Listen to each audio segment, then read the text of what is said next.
How far back is old school trolling? Well, like I said in my previous video, it is trolling pre-internet. And I get it. I'm old. A lot of people who are watching this probably don't remember pre-internet.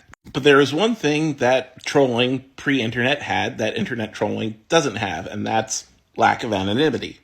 Really, it's anonymity which causes most of the problems in online bullying.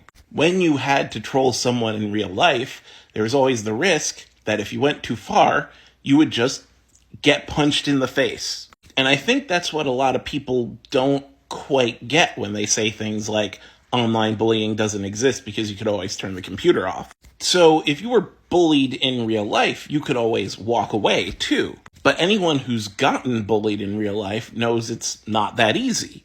People who bully you in real life will follow you.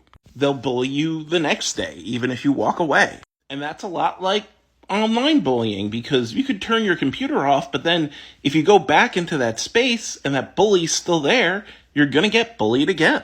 The difference, again, is anonymity. In real life, if you bullied someone, there was always eventually a breaking point. Even if your victim didn't eventually push back, sometimes someone would stand up for them. Sometimes an authority figure would stand up for them.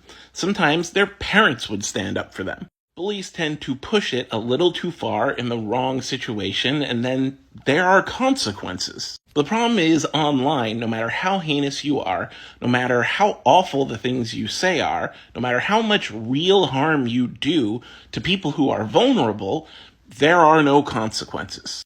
It takes an absurd amount of effort to hunt someone down and hold them accountable on the internet.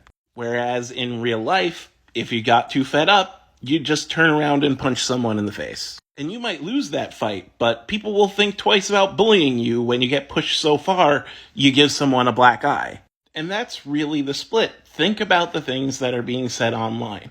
If these people wouldn't have the guts to say that shit in real life, in meat space, face to face to the person they're saying it to, then the only reason they're saying that is because the internet, because anonymity is protecting them. Because they know if they said that face to face in a public setting, they could get in trouble.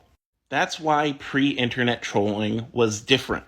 Because the threat of consequence was always there. And you had to be sure that the person you were trolling was not going to turn around and punch you in the face. And if there was a chance that they would, you just didn't do it. And less harmful things were said. Not no harmful things, because sometimes people got into fights. Many times people got into fights. But far fewer harmful things. At least in the context of trolling.